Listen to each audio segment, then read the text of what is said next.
Hey everyone, welcome to my kitchen. This is Cece. We are doing another recipe for the Formula One Cooking Along the Circuit with me, and it is round 13 and they are in Belgium. I'm so looking forward to this race because so much happened in the British GP at Silverstone. It was an amazing race. I mean, it was dry, it was wet, it was torrential rain, it was passing sloppiness all over the place, but we ended up, Verstappen was in the lead, but then towards the end something happened to his car locked up, he lost so many positions, and Oscar Piastri and Lando Norris took advantage of that, and because Piastri had a 10-second penalty, he ended up second and Norris ended up first. But the big talk about the British GP was it was the first time that Nico Hülkenberg made it on a podium in his Formula One career. I believe it was his 200th or 220th race, and he had not yet placed. So this was a long time coming for an amazing driver. He's like so cool and collected under pressure. I was so happy to get him to get on that podium. So great for you, Nico. It was an amazing race. You guys have to go back and watch that. Now that they are in Belgium, I thought what we would do is a very simple dish that is so beloved and it's eaten every day if you go into the bars or anything like that.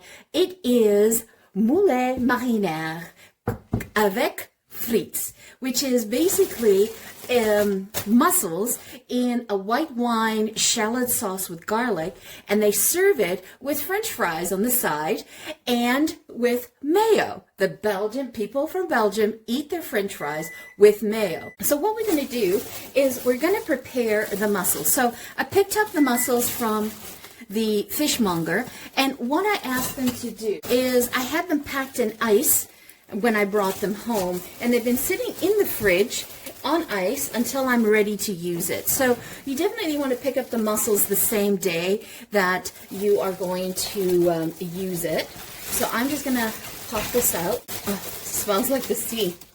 So nice. And what you want to do here is, there's a lot of mussels that are cultivated, right?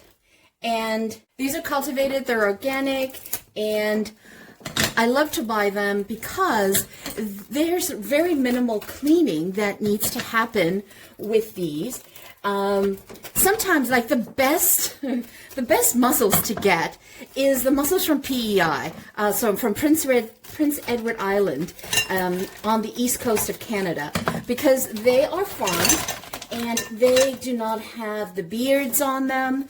Like for example, they don't have the beards like that on them that you'd have to go back and clean. So if you can get your hands on that, definitely, I would highly recommend that. Now, you also want to do is you just want to look at your mussels right now, and you want to look for any open ones.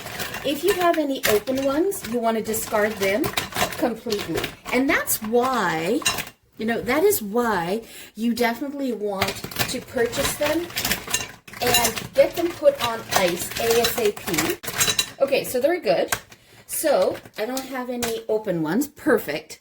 So what we're going to do now is we need to prepare these, and what I like to do is I like to run them under cold water, running water, and then I add some flour to it, because what that does is it irritates them and lets them expel any sand that they might still have trapped in the shells, right? Now, if you buy the mussels from Prince Edward Island, the cultivated ones, you don't need to do this step. So I highly recommend you do this. So let's wash this and get some flour put in there. Just run it under cold water.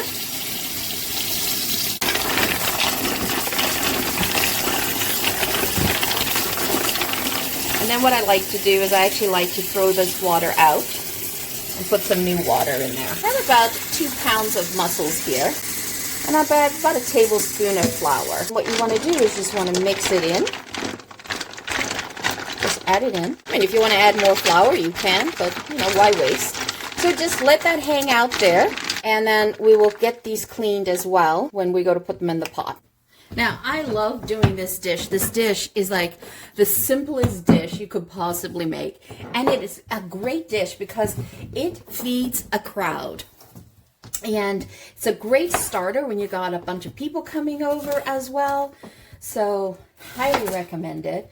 I remember as a kid, you know, on Sundays going out to the beach with my parents, and literally they would go mussel picking, clam digging. It was very fun to do. And then they would make big pots right there on the beach. And you would use the water from the ocean. It was an amazing experience. Would never give up that memory. So what we want to do is we want to add some shallots. And the reason why we're adding some shallots in here, the reason why you want to add some shallots is you want some sweetness to this dish. And the shallots have a wonderful sweetness to it. It doesn't have to be fancy the way you cut it. Just cut it the way you can in it. But you just kind of want them small. You don't want them big, chunky type. I'm going to do the same thing with the garlic. And these are just aromatics, and they just add a beautiful sweetness to the broth.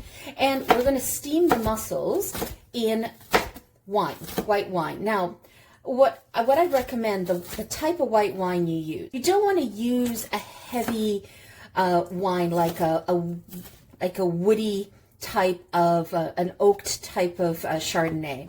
You want something light and crisp, such as a Pinot Grigio. You could use a Sauvignon Blanc. You could use an unoaked Chardonnay, for example. You could also use in France, just off of the north of France, a Muscadet. Definitely saying it wrong in pronunciation. So I'll put up the name for you guys. That's a really lovely wine to have with this because it's along the coast. It's along the north coast on the British Channel and Northern Sea, on the British Channel, and it has a beautiful salinity to it, so it goes really, really well with this one. I just couldn't find that particular bottle, but I will put up an example to see if you guys can source that, utilize that, because that would give you the ultimate experience with these mussels in white wine sauce. And so we're going to use about a cup and a half. I've got 2 pounds. Now, usually what I do for mussels is I will do 1 pound per person. If you're just serving that as an appetizer with nothing else, you know, with it, you know, a person can easily eat 1 pound, no problem, or 3/4 of a pound, right? So you kind of want to measure it about how many people that you have. Now, the next thing we're going to do is I'm going to get the shallots started on the fry pan. And I just want to slightly soften them. I am not interested in making it, you know, burnt or anything like that. I'm not interested in caramelizing them. I just want to soften them. And I just run my knife this way. This way I get all the bigger bits that I haven't done. And then for the garlic is I literally just like to smash them and chop them. Again, you know, I want to get that aromatics out of them, and I love seeing them floating in the sauce. And how much garlic do you add? It's a personal preference. How much garlic do you like? You know, what does your guest like? You know, just add in accordingly.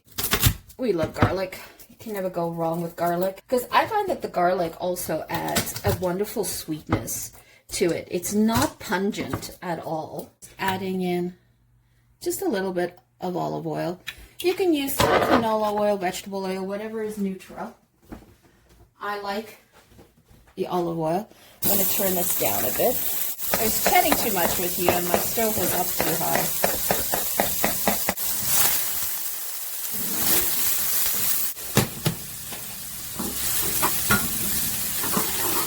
I added in just a pat of butter. so that the olive oil doesn't burn. So all we do now is literally just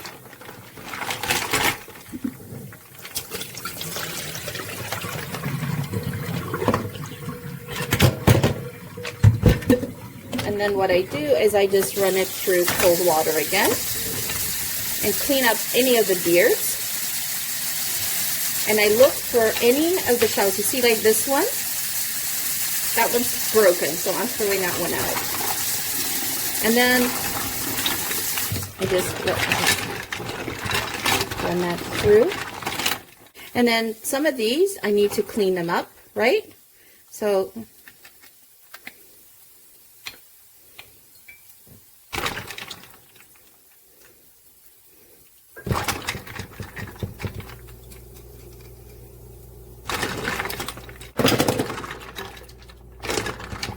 I always like to clean my shells.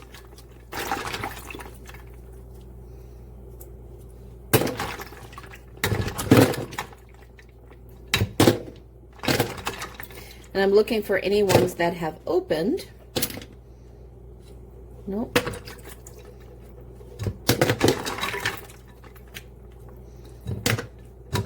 See why I recommend you guys get cultivated from PE, from Prince Edward Island, because you do not have to clean them. They're all done. They're all taken care of. They're perfect. But this is also a good lesson to show you what you're looking for and what you're doing. So you see here, I like to clean that up. Just use my nail, use a brush. Usually my nail is good enough.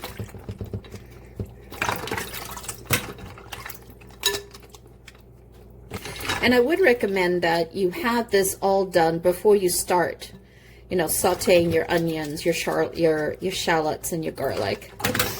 And got distracted with chatting with you guys on the video. But, you know, this is a home cook. I'm not throwing things out. The onions are a little toasty, toastier than they should be, but I'm not going to throw them out. I'm just going to use them.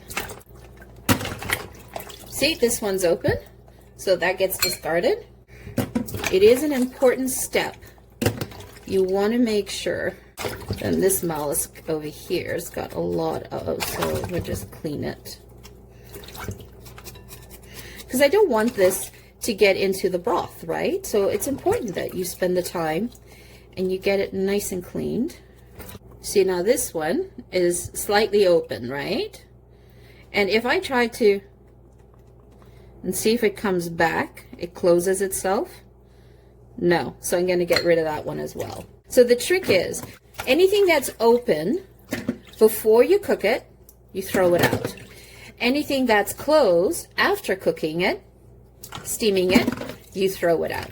So if you just remember that little tidbit, you're good. You can do mussels anytime, anywhere. Perfect. So you can see the water. It is murky, right? So what we're now going to do is we're going to add these mussels into the pot. So I added some onions to the pot. I did a half a cup of wine into the pot.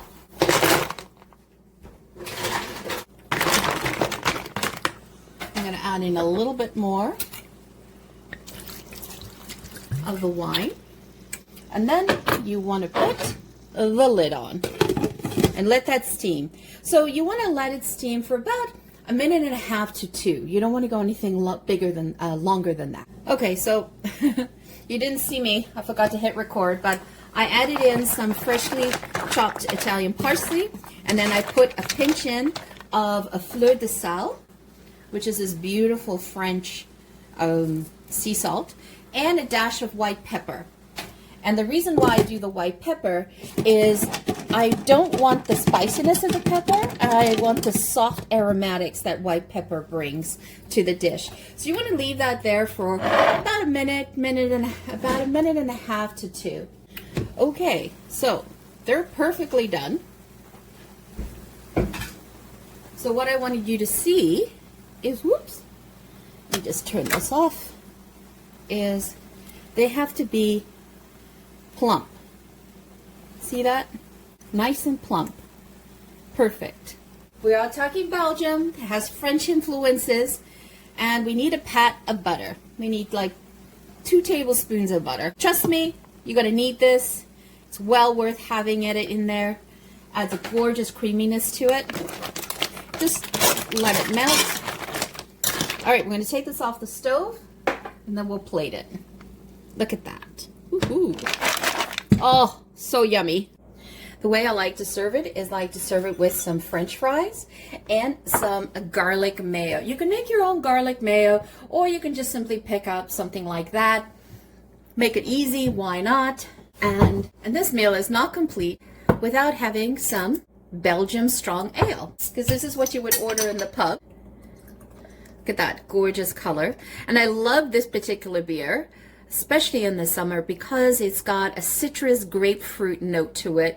And look how beautifully light it is in color. Look at that. And it's got a gorgeous head. So there you have it, some beautiful mussels à la marinière, and it is served with some French fries, some frites. You can dip it into some regular mayonnaise or some garlic mayo. Look at that broth in there. The best way to serve this, in my humble opinion, is with an amazing loaf of French bread. Nice crusty French bread. And I just love to sort of tear this apart, just manually tear it, you know, add it along the plate here for the people, as rustic as possible. Look at that. So once again, thank you so much for joining me. Always greatly appreciated. So let's see how the Belgian Grand Prix ends up working out, and who actually ends up winning it. So once again, thank you so much for joining me. And these are some beautiful Moules Marinières, and they have this gorgeous, smooth, sweet, salty brininess to it, mixed in with some French fries. And I basically took these French fries, I baked them in the oven, put some of that fleur de sel on top of it, had some garlic mayo in it, and a beautiful Belgian strong golden beer, as you can see here. Look at that. And some crusty French bread. That's all you need. And let's try this. Dip it in. Oh, so good. That is really good. If you are having company over, you're feeding a crowd, you want something quick, by all means, you definitely want to serve this dish. It is so easy to do, and it's so flavorful, and it's tactile and gets people involved in conversations when they're eating. So once again, thank you so much for joining me. If you have not yet subscribed, please consider doing that now, or hit the like button, or both. We are trying to grow this channel and looking for everybody's support. Once again, thank you so much for joining me, and if you're a returning champion, thank you so much for your love. If you're new to the channel, welcome. Hope to see you here more often. Once again, thanks for everything. Have a fabulous day. Ciao for now. Don't forget to hit subscribe.